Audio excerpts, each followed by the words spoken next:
केटो पक्कै नेपाली पक्कै पहाडी भइसक्यो।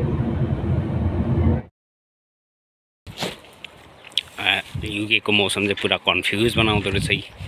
म चाहिँ अघि चाहिँ यत्रो घाम थियो, अहिले त छैन, सुकेर। अनि हामी चाहिँ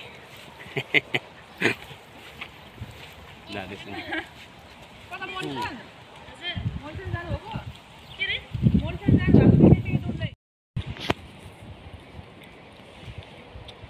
डम्बे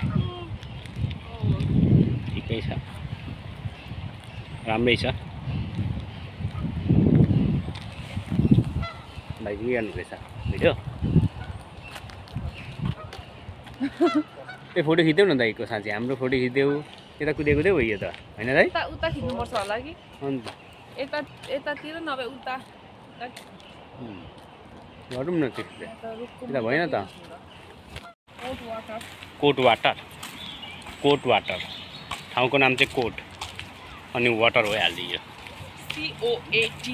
कोट वाटरमा चाहिँ हामी घुम्न आएको छौँ टिकामा आएर। म त छ मेरो बिलभेड पर्सन, अनि म चाहिँ नेपालबाट भर्खर 3 दिन भएको थिएँ। कोट वाटर घुम्न आइदिइहालेँ। कस्तो चाहिँ रहेछ भनेर थाहा छैन, खाँदै छैन रहेछ। हाम्रो उता तरहरूको तालतलिया जस्तै रहेछ, अलिकति ठुलो मात्र यो।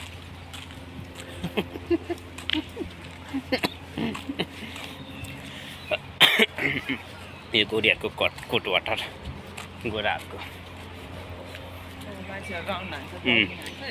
दाइ पनि यता दाइ छ, हाम्रो दाइ गर्नु हुँदैछ कोट वाटरको भ्यू चाहिँ उ गर्दैछ।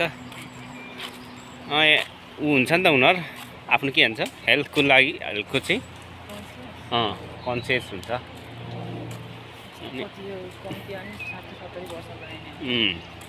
अब म पनि गर्नुपर्ने छ यो चाहिँ। अनि यो जोडी यहाँ उ गर्दैछ, जोडी बाहिर, एउटा दुई जोडी बाहिर छ। कहाँ फोटो खिच्ने भनेको टिका? दाइ र मेरो खिच्देऊ न। अनि हामी बुढाबुढी चाहिँ यता हाम्रो दाजु कस्तो छ हेर खै। अब यसको उनीले हो फुल छ यो यस्तै होला नि, कलर यसको छैन।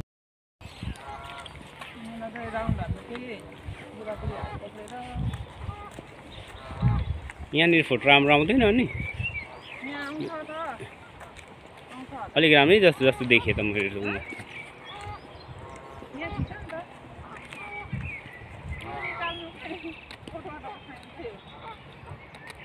उता पाराको होइन बनाइदिन्छु भिडियो। चाहिँ भिडियो बनाइदिन्छु नभए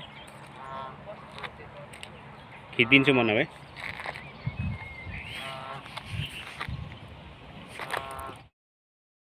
जेन्टलमेन, अनि हामी चाहिँ बुढाबुढी मिलेर फेरि आज गाउँदेखि बजार गए जस्तै भिलेजदेखि खुलै छ त हौ। ए हो टाउन जाँदैछौँ हामी बुढाबुढी आज। म चाहिँ भिलेज पर्छ अरे यसलाई भन्छ, धेरै भन्दो रहेछ। यहाँदेखि टाउन जानु चाहिँ 1 घन्टा लाग्दो रहेछ। हामी टाउन 1 घन्टा 1 घन्टा लाग्दैन अरे, 20 मिनट गाडीमा। 20 मिनट लाग्छ रहेछ।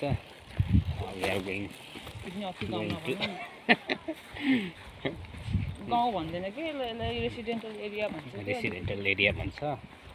भन्दा चाहिँ भित्र हो। Most of the poor people are living here.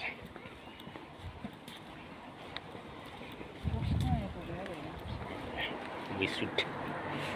Okay भाइ यति नै भने, बाँकी चाहिँ अब टाउन सिटी हेर्छु, अवलोकन गर्छु, त्यसपछि म आफ्नो रिभ्यू चाहिँ दिने प्रयास गर्छु। ओके अहिले चाहिँ टाटा बाई बाई।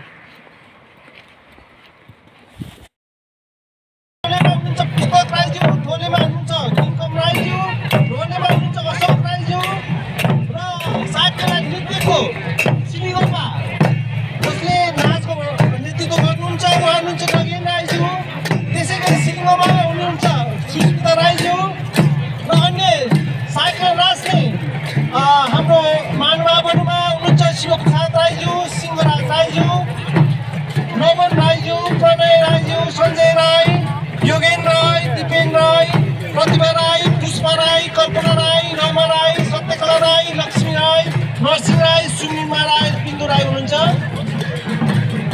आजको हाम्रो साकेला सिलीमा हामीले विशेष गरी अलिक धेरै नै सिलीको तयारी गरे पनि समयको पाबन्दीले गर्दा हामी जम्मा 3वटा सिली यहाँको समक्ष प्रस्तुत गर्दैछौँ। पहिले हामीले सुरुवातमा सिलीको तिली जो चाहिँ मानव उत्पत्ति हुनु अगाडि धमिराले गुरुवा गाएको छ त्यसलाई चाहिँ हाम्रो सिली मार्फत हामी यहाँहरू समक्ष प्रस्तुत गर्दैछौँ, देखाउँदैछौँ नाचको माध्यमबाट। त्यसै गरी अर्को सिलीमा रहेको छ झिलाम सिली, जुन सिली चाहिँ हामी हाम्रो नर्सिङले हाम्रो यो सालमा सिजनमा हाम्रो कुन्दुमी परम्पराअनुसार पूजा गर्न जाँदाखेरि बाटो कसरी लाग्ने त्यो सिली मार्फत हामी यहाँको समक्ष प्रस्तुत गर्नेछौँ। त्यसै गरी अर्को चाहिँ बाटोमा त्यसरी निस्केपछि बाघहरू देख्न सकिन्छ जङ्गलमा, र त्यो बाघहरूले चाहिँ कसरी आफूले हामीलाई देख्दाखेरि कस्तो खाले प्रतिक्रिया देखाउँछ त्यो चाहिँ हामी सिली मार्फत प्रस्तुत गरेर यहाँलाई देखाउनेछौँ। र अझै तपाईँलाई मैले बिन्ती गरेँ, हामी मिथक कुण्डमी मिथक अनुसार चाहिँ हामी चाहिँ धमिराबाट विकास हुँदै आएको हामी ठान्छौँ। र धमिराले कसरी फुल लगाउँछ भनेर हाम्रो सिली मार्फत हाम्रो कलाकारहरूले यहाँ समक्ष प्रस्तुत गर्दै हुन्छ, जसलाई सिलीको सिली भनेर भनिँदो रहेछ। हाम्रो यो भाषामा हामी धेरै भाषी छौँ, विभिन्न भाषामा फरक तरिकाले भन्न सक्दैनौँ, तर यहाँ चाहिँ चामलिङ भाषाबाट यो चाहिँ भनिँदैछ। तपाईँहरूले केही असर त्यसैले बुझ्नुलाई म हार्दिक आग्रह गर्दछु।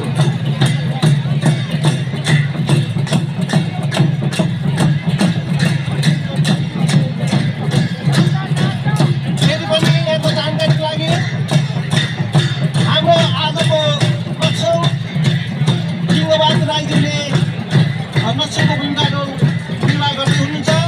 त्यसरी उहाँलाई पकाएको रूपमा धनकुमार राईज्यूको धर्मराज राईज्यूले साथ दिँदै हुनुहुन्छ।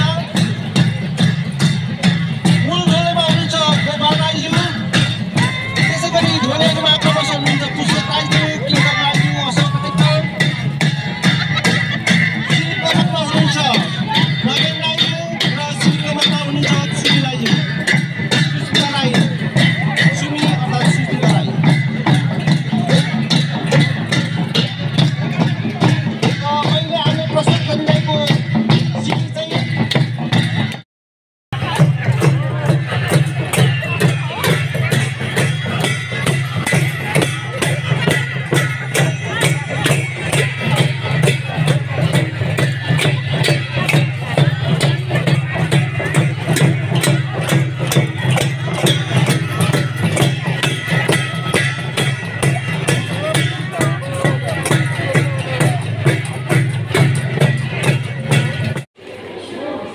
के अरे यो ठाउँ? Designer outlet स्विन्डन। आउटलेटमा चाहिँ हामी पुरा घुम्दैछौँ। यो टिकामा आयो म सरी यसरी यसरी। अनि यहाँ बहिनी छ र नानी। अन्त घटिहाल्छ नि त्यो। अनि यहाँनिर चाहिँ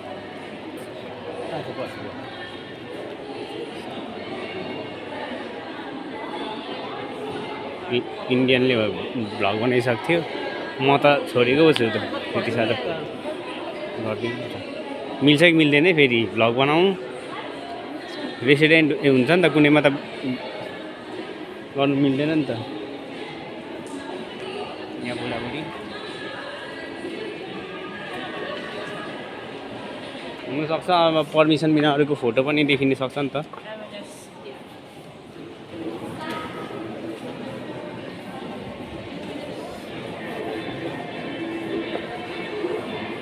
के एमएनएस भनेको? मनसुन। तर जहाँ गए पनि जे गरे पनि छोरी मान्छेकै सामानहरू चाहिँ धेरै हुने है। चप्पल भन्यो चप्पल,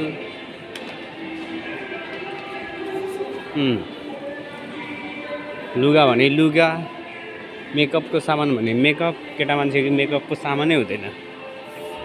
थ्याङ्क यू। आज चाहिँ यति नै।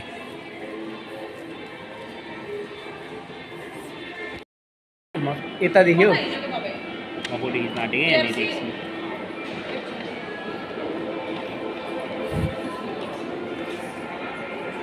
कस्तो आउँछ? राम्रै आउँछ?